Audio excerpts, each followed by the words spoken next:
फेरि फेरि भन्दैमा पाइँदैन यो चोला।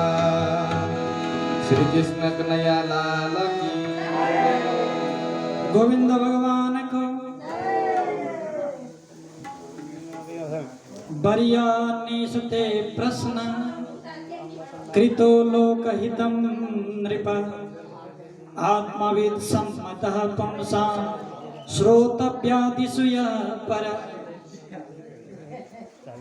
हे राजन, तिमीले बडा राम्रो प्रश्न गर्यो। कृतो लोकहितं नृप, यो लोकको हितकारक प्रश्न गर्यो। बडा गम्भीर कुरो छ। तपाईले प्रश्न त गर्नुभयो, तर स्वार्थ रहित भएर प्रश्न गर्नुभयो। प्रश्नकर्ताको प्रश्न अनुसार उसको मानसिकताको पत्ता लाग्छ। राजाले प्रश्न गर्न सक्दैन कि म ऋषिको श्रापले मर्दैछु, मेरो कल्याण कसरी हुन्छ। यो स्वार्थी प्रश्न थियो, तर त्यस्तो प्रश्न गर्नु भएन। राजाले सोध्नुभयो कि हे गुरुदेव, सर्वथा मर्ने वाला व्यक्तिले गर्नुपर्ने कर्तव्य के हो। अब यो प्रश्न चाहिँ तपाईँ हाम्रो पनि भयो क्या, हो कि होइन? हामी मर्नेवाला हौँ कि होइन? हामी सबै मर्नेवाला हौँ। त्यसैले हामीले गर्नुपर्ने कर्तव्य के हो, यो कुरो चाहिँ हामीले बुझ्नु पर्यो। प्रत्येक व्यक्तिले बुझ्नु पर्यो।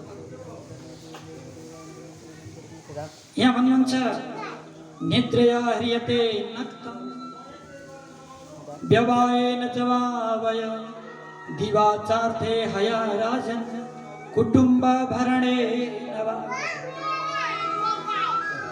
हे राजन, मान्छेले दिउँसोको समय घर व्यवहार इष्टमित्र धान्नै पर्यो होइन?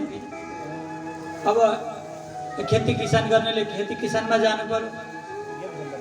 अहिले त झन् बजार बस्ने उस्तै व्यस्त, कसकोमा वर्तमान छ, कसकोमा पास्नी छ, अहिले त झन् कता बर्थडे छ, त्यता नि पुग्नु पर्यो। सभा सम्मेलन बैठक आदि इत्यादि। दिउँसभरि त्यत्तिकै बित्छ। के हो, काम पनि छैन, फुर्सद पनि छैन। राति सुतेरै बित्छ।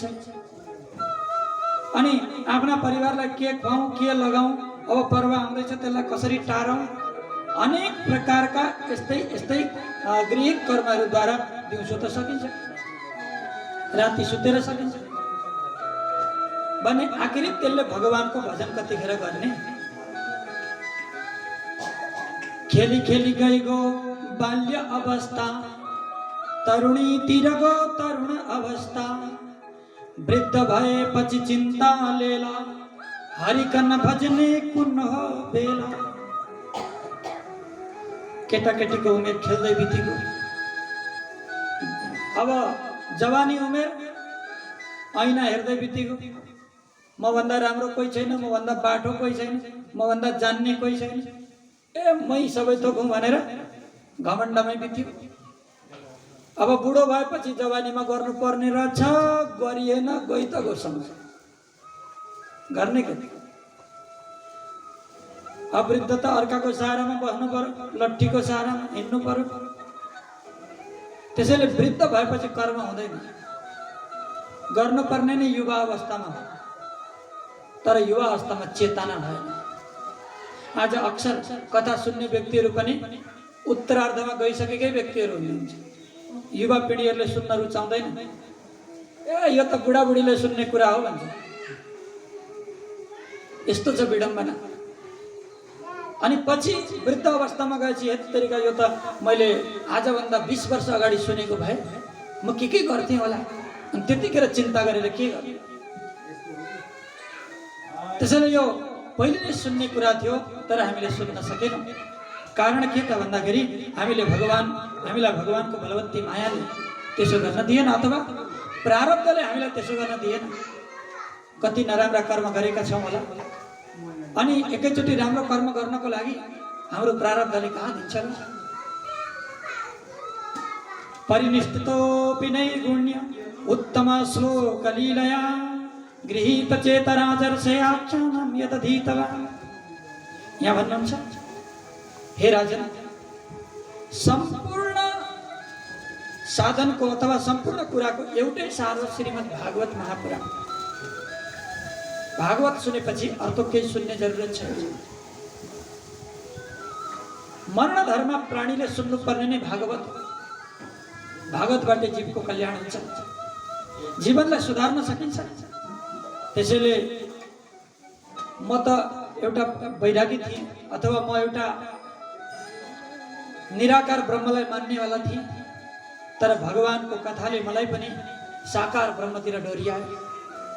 त्यसैले उनी भगवान श्री कृष्ण पूर्ण ब्रह्म परमात्माको चरणमा जाऊ, तिम्रो अवश्य पनि कल्याण हुन्छ। खड्बाङ्ग नामका राजा स्वर्गको सुखमा भुले।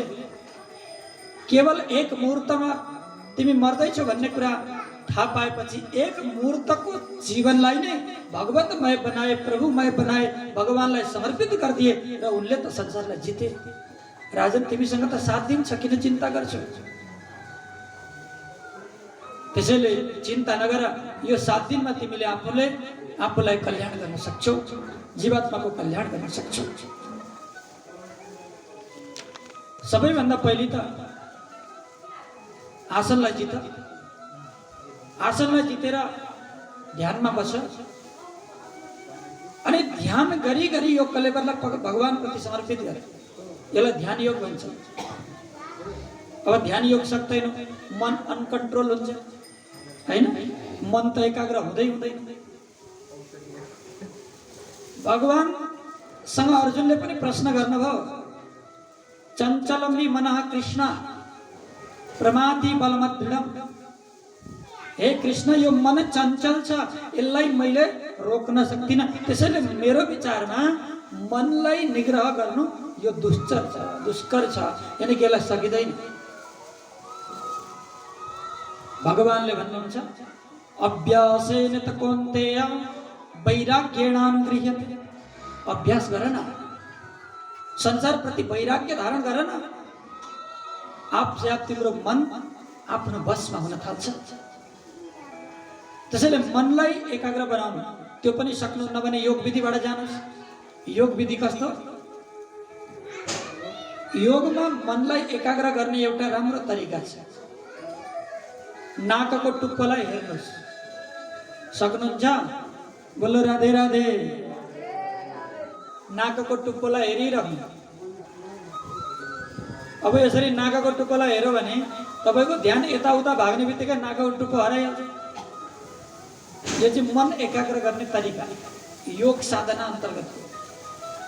बिस्तारै बिस्तारै नाकको टुप्पोमा ध्यान अडियो भने त्यहाँ भगवानलाई विराजमान गर्दैन। जहाँ नाकको टुप्पोमा तिम्रो ध्यान छ भने त्यहाँ भगवानलाई विराजमान गरिदेऊ भने भगवानको ध्यान भइहाल्छ।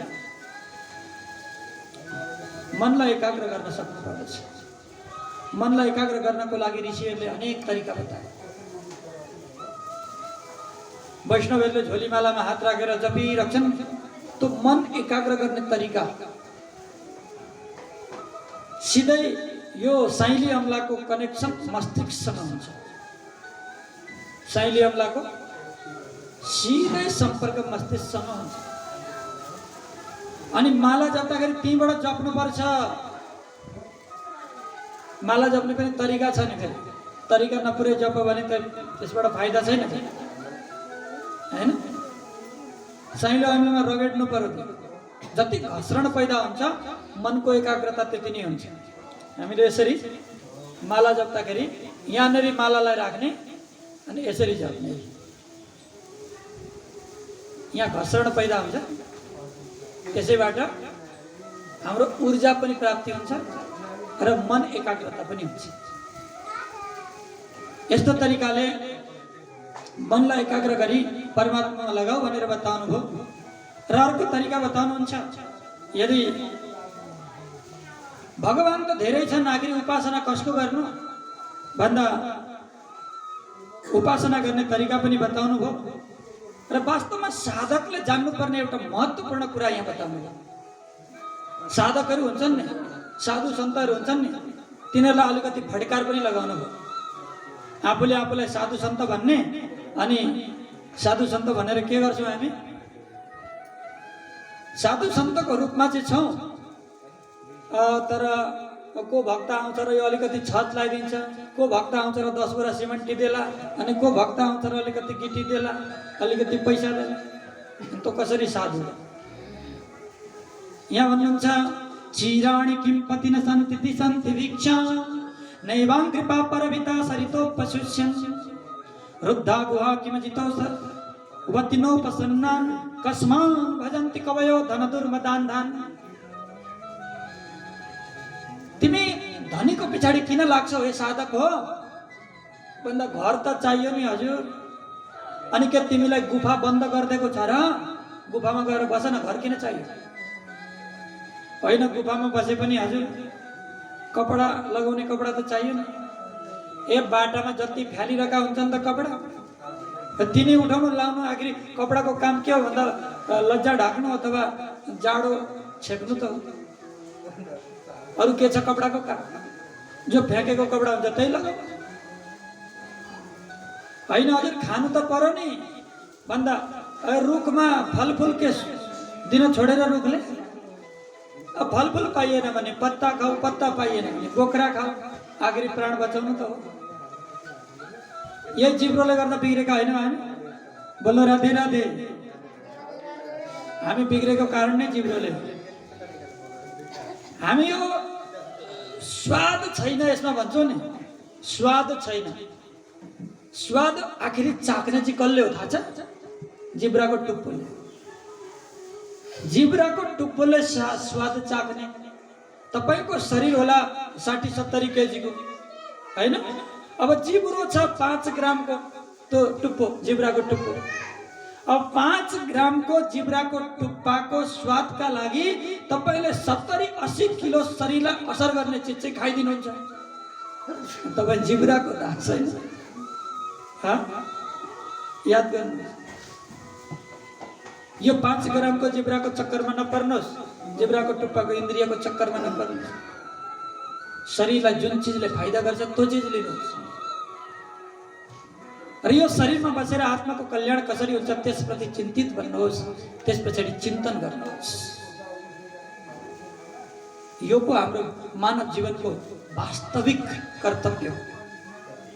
यदि त्यो गरिएन भने मानव जीवन त्यत्तिकै व्यर्थ जान्छ सच्चै। त्यसैले भन्नुहुन्छ नैवां कृपा परविता सरितोपशुष्यन्। होइन, तिर्खा लाग्यो भने पानी त खानु पर्यो नि हजुर। भन्दा खोलामा जानु, टन्न टन्न उगाएर खानु। अब साउदीतिर त तेल पाउने देशतिर पानी किनेर खानुपर्छ, त्यहाँ पानी हुँदैन। तर हाम्रो देशमा त ऊ त्यहाँ कनकाई भगवतीमा जानु, टनाटन उगाउँदै पिउँदै गर्नु, है। यता मेची नदीतिर जानु, टनाटन खानु। कुन कुन छन् छेउमा नदी, जुन नदीको पनि पिउने योग्य पानी छ। झन् नेपालका नदी त सबै हिम नदी छन्, सबै पवित्र नदी छन्। भने तिमीलाई पानी किन चाहियो? कस्मान भजन्ति कवयो धन दुर्मदान्धा। धनले अन्ध भएका व्यक्तिहरूको पछाडि होइन हे साधक हो, साधनाको पछाडि भाग, भगवानको पछाडि भाग, ईश्वरको पछाडि भाग, अनि मात्रै कल्याण प्राप्ति गर्नेछौ भनेर बताउनुभयो। यो संसार सबै एउटा जलामग्न विचार गर्नुहोस्। त्यहाँ कमलको फुल खिलिरहेको छ भन्ने विचार गर्नुहोस्। त्यहाँ श्याम सुन्दर भगवान हातमा बन्सी लिएर त्रिभुवनलाई मोहित गर्दै मन्दस्मित हाँस्दै प्रकट हुनुभयो भन्ने विचार गर्नुहोस् र त्यहीँ लगेर मनलाई स्थिर गर्नुहोस्। त्यसैलाई ध्यान समाधिमा पुग्न सकिन्छ।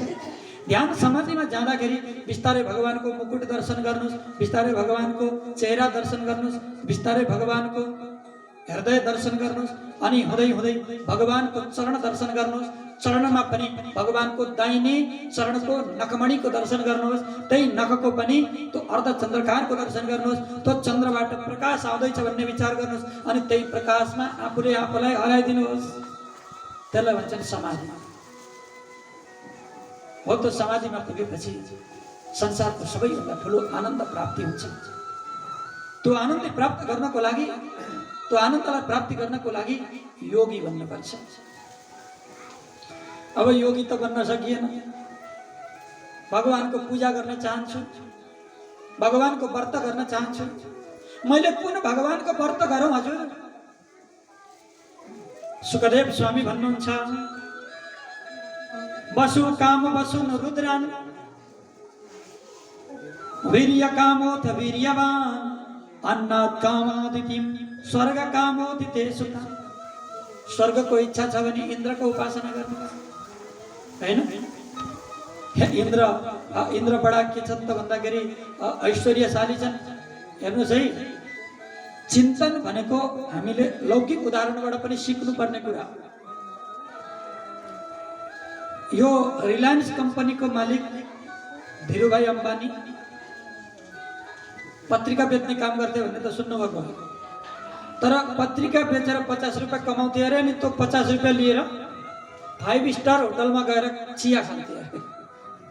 कुरो बुझ्नु है, चिन्तन मान्छे। अब त्यहाँ जाँदाखेरि ठुला ठुला मान्छेसँग सङ्गत भयो, कसरी व्यापार गर्ने, कसरी बिजनेस गर्ने, कसरी ठुलो मान्छे बन्ने, त्यहाँबाट उसले आइडिया आयो भने तपाईँ जस्तो व्यक्तिको चिन्तन गर्नुहुन्छ, जस्तो व्यक्तिको सङ्गत गर्नुहुन्छ, तपाईँ बिस्तारै बिस्तारै तत्तिरै अग्रसर बन्नुहुन्छ। त्यसैले सङ्ग उच्च व्यक्तिको गर्नु, चाणक्यले भन्नु भने सङ्गत भनेको उच्च व्यक्तिको गर्नु यदि तपाईँ ठुलो व्यक्ति बन्नु छ भने। त्यसैले आध्यात्मले भन्छ, भागवतले भन्छ कि तपाईँ सङ्गत गर्नुहुन्छ भने सङ्गत भगवानको गर्नुहोस्, तपाईँ भगवान बन्नु छ भने। सङ्गत महात्माको गर्नुहोस्, तपाईँ सत्पुरुष बन्न चाहनुहुन्छ भने। सङ्गत भक्तहरूको गर्नुहोस् यदि भगवानको प्यारो बन्नु छ भने। कुरो बुझ्नु है। त्यसैले भगवानको भक्तको सङ्गत गर्नुभयो भने बिस्तारै बिस्तारै तपाईँमा पनि त्यो भगवत्ता गुणहरू आउन थाल्छन्, भक्तिका लक्षणहरू आउन थाल्छन्। बिस्तारै बिस्तारै यो कलेवर परमात्मातिर न्यौछावर हुन थाल्छ अनि मन चित्त वाणी एकाग्र भई परमात्माको उपासना गर्न थाल्छ। आखिरी मानव जीवन पाएको नै यसैको लागि त हो नि, होइन? त्यसैले अन्न चाहिन्छ भने अतिथिको उपासना गर्नुहोस्। होइन हजुर, म अलि नराम्रो छु, रूप चाहिन्छ भन्नुहुन्छ भने रूपको कामना गर्नु छ भने गन्धर्वको उपासना गर्नुहोस्। होइन हजुर, धेरैको बिहे भएको छैन, बिहे गर्ने मन छ, त्यसो भए अप्सराको उपासना गर्नुहोस्, उर्वशीको उपासना गर्नुहोस्। यज्ञम यजत यशक काम, यश कीर्ति फैलाउने इच्छा छ भने यज्ञ गर्नुहोस्, यज्ञको उपासना गर्नुहोस्। चारैतिर यश कृति तपाईँको फैलिन्छ। अनि धेरै ज्ञानी हुन मन छ, तपाईँको इच्छा छ भने शिवलिङ्गमा अभिषेक गर्नुहोस्, दिनै शिवजीको उपासना गर्नुहोस्। होइन हजुर, श्रीमान श्रीमतीमा खटपट हुन्छ, झगडा हुन्छ, दिनैको रणाको छ, शान्त गर्नु पर्यो, यस्तो इच्छा छ भने उमा र महेश्वर दुवैजनाको उपासना गर्नुहोस्। उमा र महेश्वर, संसारको सबैभन्दा मिल्ने जोडी नै पार्वती र शिवजी, सबैभन्दा मिल्ने जोडी। त्यसैले त्यस्ता मिल्ने जोडीको चिन्तन गरिरह्यो भने हामी पनि मिल्नुपर्छ भन्ने भाव कसो नआउला त? उहाँको कथा सुन्यो भने शिवजी रिसाउँदा पार्वतीले कसरी फगाउने, पार्वती रिसाउँदा शिवजीले कसरी फगाउने, त्यो कुरा त ज्ञान हुने भयो, त्यही भएर झगडा नहुने भयो। धेरै कुरा लुकेका छन् त्यसभित्र।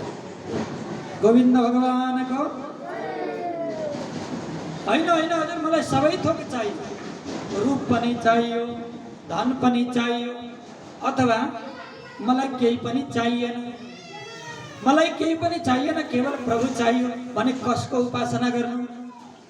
सुखदेव स्वामी भन्नुहुन्छ, अकाम सर्वकामो वा मोक्ष काम उदारधि तीव्रेण भक्ति योगेन धरेत् पुरुषं परं यजेत पुरुषं परं।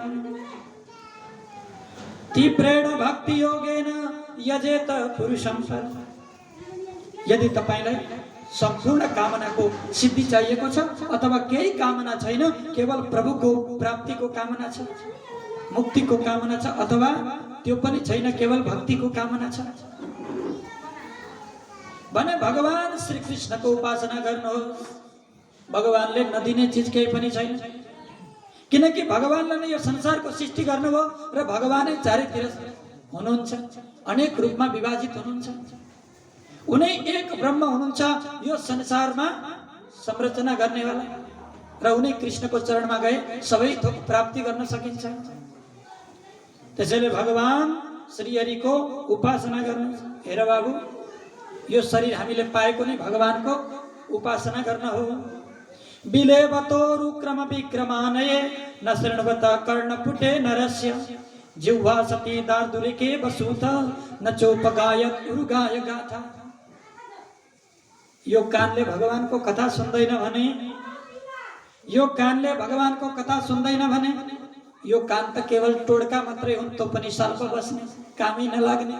बोलो राधे राधे। अरु जोडले भन्नु न हो।